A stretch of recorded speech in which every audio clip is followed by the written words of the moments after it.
Assalamualaikum warahmatullahi wabarakatuh.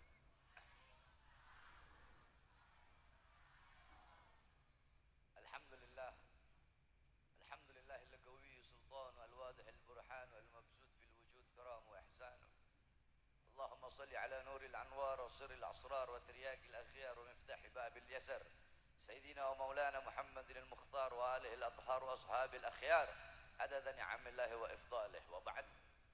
Yang saya cintai, yang saya muliakan, saya punya guru Fadilatul Habib Fahmi Al-Idrus. Mudah-mudahan Allah panjangkan umur beliau, Allah sehatkan jasmani dan ruhani beliau, Allah perkuat langkahan kaki beliau, Allah angkat segala penyakit-penyakit beliau, agar beliau selalu istiqamah membimbing kita semua mengikuti jejak Rasulullah SAW, agar beliau selalu bisa mengajarkan kepada kita tentang ajaran-ajaran daripada Nabi kita baginda Nabi besar Muhammad sallallahu alaihi wasallam. Yang saya cintai, yang saya muliakan, Khadimul Majlis Muhyin Nufus, akhina Al-Habib Zain Ibn Idrus Al-Idrus.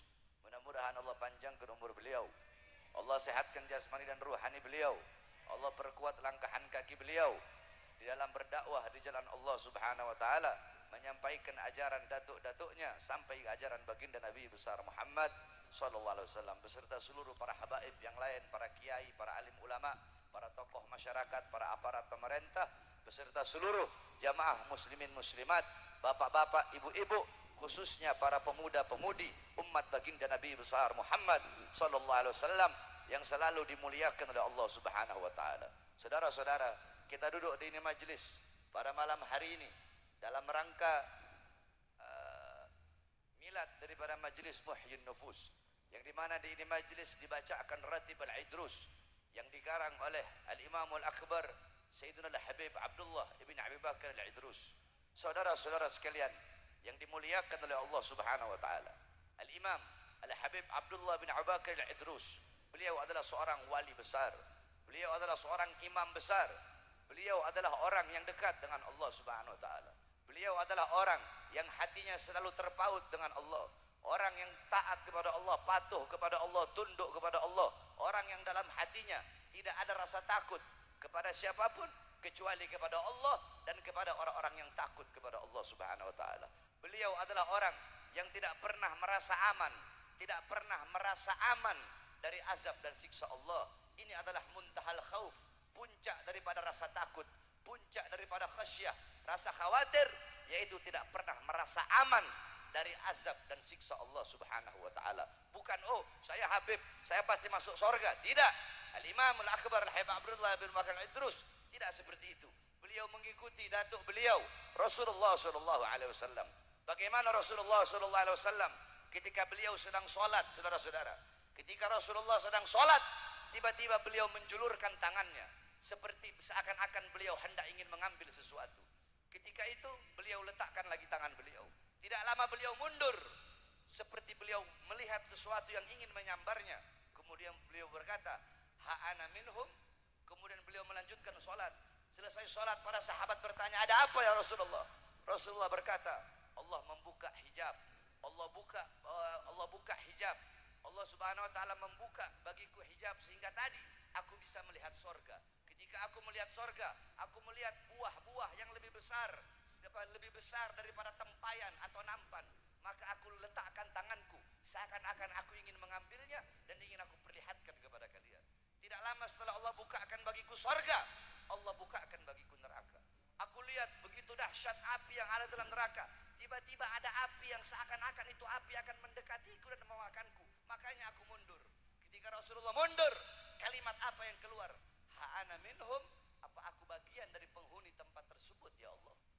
Apakah aku bagian dari tempat itu? Apakah aku bagian dari penghuni tempat itu?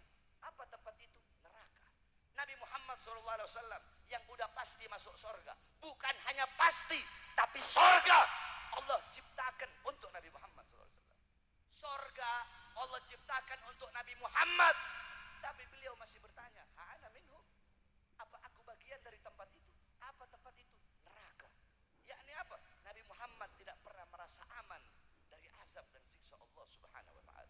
Bagaimana Al-Imam Ali Zainal Abidin As-Sajjad radhiyallahu anhu, bakal Imam Ali Zainal Abidin faqala imam ma hadal baka anta min ahli baitir rasul. Faqala Allah Ta'ala fil Qur'anil Karim, innama yuridullah liyudhhiba ankum ar-rijsa ahlal bait wa yutahhirukum tathira wa anta min ahli baitir rasul. Wahai Imam Ali Zainal Abidin, kenapa engkau menangis? Apa yang kau tangiskan? Apa yang kau takutkan? Apa yang kau khawatirkan? Engkau ahlul baitnya Nabi, engkau anak cucunya Nabi. Bukankah Allah berkata dalam Al-Quran, innama yuridullah liyudhhiba ankum ar-rijsa ahlal bait wa yutahhirukum tathira. Allah hendak mengeluarkan kotoran-kotoran dalam diri kalian, wahai ahlul bait, dan mensucikan kalian dengan sesuci-sucinya. Wa anta min ahlil baitir rasul, engkau bagian dari ahlul bait, kau pasti masuk surga, kau tidak mungkin masuk neraka. Apa yang masih kau tangiskan? Apa yang masih kau takutkan? Apa yang masih kau khawatirkan? Apa jawab beliau? Wailak, celakalah engkau berkata seperti itu. Innallaha khalaqal jannah liman atahu walau kana abidan habasyian wa khalaqallaha an-nar liman asahu walau kana malikan qurasyian. Sesungguhnya Allah menciptakan sorga bagi hamba-hamba yang taat, yang patuh kepadanya, sekalipun dari golongan budak-budak Habasyah. Dan Allah menciptakan neraka bagi hamba-hamba yang tidak taat, bagi hamba-hamba yang tidak takut, bagi hamba-hamba yang tidak patuh kepadanya, bagi hamba-hamba yang bermaksiat, yang berbuat dosa, sekalipun dari golongan pembesar Quraisy. Lihat bagaimana akhlak, bagaimana rasa takut, khauf dan khasyah daripada beliau-beliau, para ulama, para aulia, khususnya Al-Imam Al-Habib Abdullah bin Abu Bakar Idrus. Lihat bagaimana tawaddu, bagaimana kerendahan hati daripada Al-Imam Al-Habib Abdullah bin Abu Bakar Idrus. Saudara-saudara, dijelaskan dalam kitab bahwasanya suatu saat Al-Habib Abdullah kedatangan tamu. Tamu itu adalah pengikut daripada Syekh Abdul Qadir Jailani. Masanya, zamannya udah lama, lebih lama Syekh Abdul Qadir Jailani. Beliau sudah wafat. Pengikut Syekh Abdul Qadir Jailani datang ke tempat Habib Abdullah bin Abu Bakar Idrus. Beliau berkata, "Ya Sayyid, ya Habib, ya Syarif, man afdal wa man a'lam wa man akram, anta atau Syekh Abdul Qadir Jailani?" Wa qala al-Habib Syekh Abdul Qadir Jailani afdal wa akram wa a'la wa aula minni. Ini pengikut Syekh Abdul Qadir Jailani bertanya, "Ya Habib, siapa yang lebih mulia? Siapa lebih utama? Siapa lebih unggul? Apakah engkau atau Syekh Abdul Qadir Jailani?" Habib Abdullah bin Abu Bakar Idrus beliau menjawab, "Sudah tentu Syekh Abdul Qadir Jailani lebih mulia, lebih utama, lebih unggul dan lebih segala-galanya daripada aku, Abdullah bin Abu Bakar Idrus." Beliau pergi ke dapur. Ketika beliau pergi ke dapur, tiba-tiba ada yang mengetuk pintu rumah, saudara-saudara. Diketuk pintu rumah, yang buka ini pengikut Syekh Abdul Qadir Jailani. Ketika dibuka pintu rumahnya kaget, ternyata Syekh Abdul Qadir Jailani yang ada depan pintu rumah beliau. Apa kata Syekh Abdul Qadir Jailani? La tusawwini bil Abdullah bin Abu Bakar Idrus, ana barruha wa Abdullah bin Bakar Idrus bahruha. Jangan engkau samakan aku dengan Abdullah bin Abu Bakar Idrus. Aku adalah daratan, sedangkan Abdullah bin Abu Bakar Idrus adalah lautannya, saudara-saudara. Lihat bagaimana kerendahan hati beliau, bagaimana kedermawanan daripada Habib Abdullah bin Abu Bakar Idrus. Bagaimana dermawannya beliau, tiap hari memberi makan ribuan orang. Beliau adalah orang yang kaya raya, saudara-saudara. Kaya raya, sampai-sampai dijelaskan beliau setiap turun dari kuda itu pasti ada karpet merah. Beliau punya jutaan pohon korma, beliau punya ratusan ribu ekor onta, ratusan ribu ekor kambing. Dan kedermawanan beliau, beliau memberi makan orang, memberi makan tamu. Itu beliau suruh murid-murid beliau untuk menghitung berapa banyak anak tangga yang dinaikkan oleh tamu beliau. Kalau tamu beliau naik 6 anak tangga, maka beliau memerintahkan muridnya untuk memotongkan 6 ekor kambing untuk tamu beliau tersebut. Kalau tamunya menaiki 7 anak tangga, dipotongkan 7 ekor kambing. Itu kedermawanan, akhlak, adab, keilmuan, keluasan, kebijaksanaan daripada Al-Imam Al-Habib Abdullah ibn Abu Bakar Idrus. Sampai-sampai dijelaskan dalam sebuah syair, wa dzikrul idrusil gutub ajla anil qalbis sada bis-sadiqin. Menyebut, mengingat nama Al-Imam Al-Habib Abdullah ibn Abu Bakar Idrus itu adalah ajla li qalbis sadiqin. Itu adalah suatu ketenangan, suatu obat yang bisa membersihkan daripada penyakit-penyakit hati sadiqin, bagi orang yang yakin, bagi orang yang percaya. Kalau engkau percaya, kalau engkau yakin, menyebut nama Al-Imam Al-Habib Abdullah bin Abu Bakar Idrus bisa menjernihkan engkau punya hati, bisa mensucikan engkau punya hati. Itu menyebut nama Habib Abdullah bin Abu Bakar Idrus, maka bagaimana jika kita menyebut nama datuknya baginda Nabi besar Muhammad sallallahu alaihi wasallam?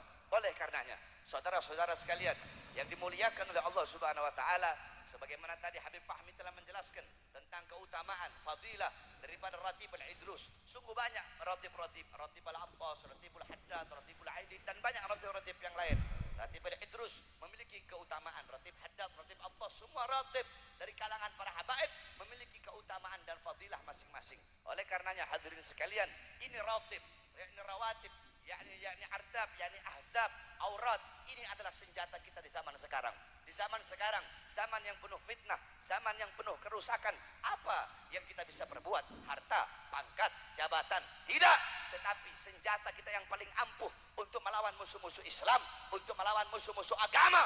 Apa itu? Ratibul Haddad, Ratib al-Abbas, Ratib al-Idrus, Hizib Bahar, Hizib Nasr, Syaikhul Hasan Syadili, Hizib Nawawi, Wirdul Kabir, Wirdul Saghir, Asy-Syaikh Bakar bin Salim, Futuhatul Arsyiyah, Mafatihus Sa'adah, Al-Imam Habib Ali bin Muhammad Al-Habsyi, Wird As-Sakran, ya, Hizib An-Nawawi, kemudian Dalailul Khairat, kemudian Jaliyatul Qadar, Sayyid Ja'far Al-Barzanzi, aurat-aurat, hizib-hizib. Inilah senjata yang paling ampuh, senjata yang paling kuat untuk menghancurkan para musuh-musuh agama, untuk menghancurkan musuh-musuh NKRI. Oleh karenanya, saya wasiatkan kepada engkau semua, wahai para pemuda-pemudi Islam, jangan pernah engkau lepas daripada doa, jangan pernah engkau lepas daripada wirid, jangan pernah engkau lepas daripada hizib, jangan pernah engkau lepaskan dirimu dengan ratib. Sebab engkau membaca ratib, membaca hizib, membaca wirid para as-salafun saleh, maka as-salafun saleh ada di belakangmu, ada di depanmu, ada di kananmu, ada di kirimu.